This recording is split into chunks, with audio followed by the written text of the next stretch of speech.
ചൈത്രം സ്വപ്നം ചാലിച്ചെഴുതിയതാണെന്നോ ഉഷസാം പെൺകിടാവേ നിന്റെ ചിത്രം.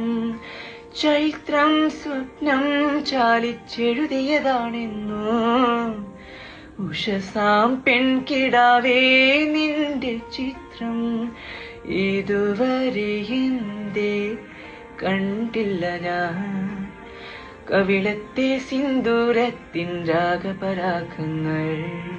നിന്നിലെ നീഹാര ബിന്ദുവിൽ ഞാൻ സൂര്യനായി വന്നൊളിച്ചിരുന്നേ. ഞാൻ കനവിൽ കണ്ടൊരു കൺമണിയാളിവളാണല്ലോ. എന്നുള്ളിൽ തുടിച്ചതും ഇവളെ കാണാനല്ലോ.